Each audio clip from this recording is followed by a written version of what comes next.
ओम आदिशक्ति माताए नमः। दर्शक भाई बहन बंधु एवं माताओं, आज चर्चा का विषय वस्तु है कि हमें शांति, घर की सब एक साथ रहना, प्रेम से रहना और प्रेममय जीवन व्यतीत कैसे करेंगे, घर में अशांति को कैसे हटाकर शांति रूप से प्रेममय से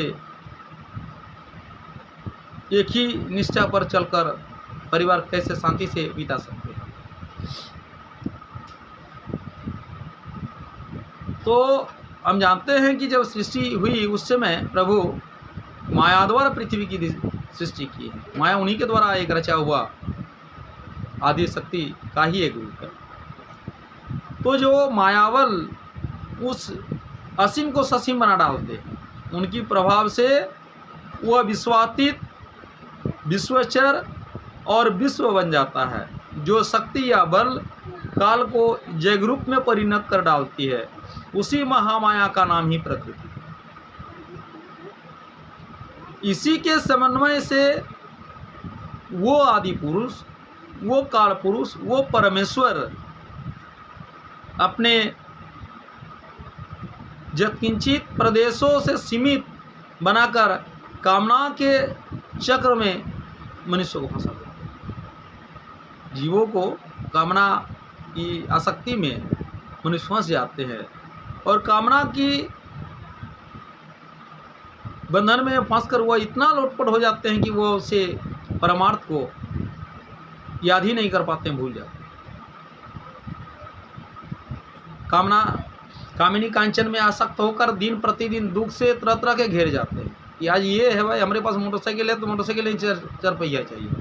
चार पहिया हो गया, फिर कामना आया कि नहीं हमें कहीं बहुत सुंदर फ्लैट चाहिए, एक गार्डन चाहिए, तो फिर ये तरह तरह का कामना आते हैं, तरह तरह का प्रतिदिन एक ना एक मन में बो जाते रहते हैं और हम परमार्थ का काम ही नहीं कर पाते। तो एक एक माया से एक एक विश्व चक्र उत्पन्न हो और उनकी माया भी माया बल अनंत है, अतएव उसे अनंत विश्व चक्र कहते हैं। उसके रोम रोम में एक एक ब्रह्मांड है। अनंत विश्वाधाष्टा व परमेश्वर व काल पुरुष निर्यात रूप से अपने हाथों में लिए हुए पूरे विश्व को अपना ही शासन पर चलाते हैं, अपने ही जो माया सृष्टि की है उस माया में डाल देते हैं।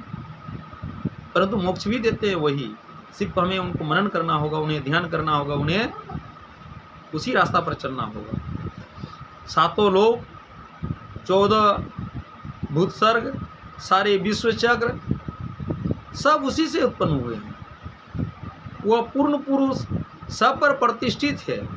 इसी सर्वे सर्वा परमेश्वर काल पुरुष निरूपित करती हुई अथर्वश्रुति कहती है, कालो अश्वो बहती सप्त रश्मि सहस्रोत्राक्षो अजरो भूरी रेता तमा रोहिंती कवयो विपश्री च्युत तैसम चक्रा भुवनानि विश्वा स इमा विश्वा भुवर्णान्यचत काल स इत्यं प्रथमो नुदेव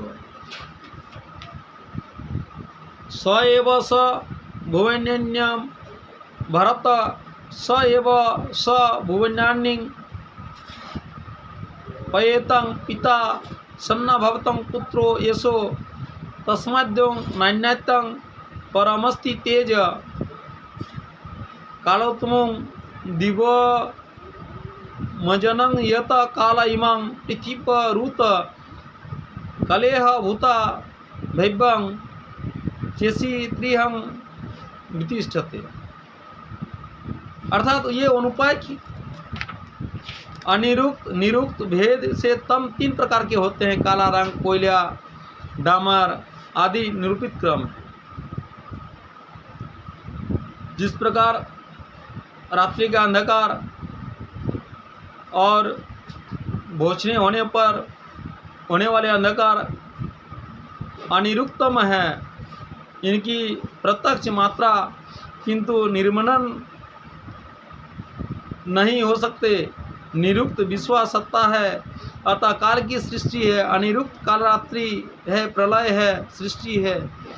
तो प्रभु ने यदि रात्रि बनाए हैं तो दिवा भी बनाए हैं, लाखों करोड़ों अनगिनत रश्मि उसके बाद आती है। तो प्रत्येक भाई बहन बंधु एवं माताओं से कहते हैं कि आदि स्वरूप परमेश्वर परमपिता सच्चिदानंद प्रभु आदि शक्ति मातारा या अपने इष्टों को प्रतिदिन इष्टों का मनन ध्यान करके पूजन करके दिनचर्या शुरू कीजिए और उन्हीं का शरण करके सभी काम करते रहिए। हंसते हुए काम कीजिए, कोई काम छोटा बड़ा नहीं होता है। तो जीवन हंसते हुए पार हो जाएगा, आरोग्यवान रहिएगा, पुत्र पुत्र आदि सभी प्राप्ति होगी। तो दर्शक भाई बंधु, इसके आगे वाला वीडियो में आदि शक्ति माता की पूजन कैसे कैसे होते हैं, किस विधि से किए जाते हैं, इसके बारे में चर्चा करेंगे। दर्शक भाई बंधु से विशेष आग्रह की जो वीडियो सिर्फ देखते हैं, चैनल को अभी तक सब्सक्राइब नहीं किए हैं, please subscribe, likes and share और अपना प्यार कमेंट में जरूर दीजिएगा। ओम आदि शक्ति माताये नमः। ओम भगवते वासुदेवाय नमः।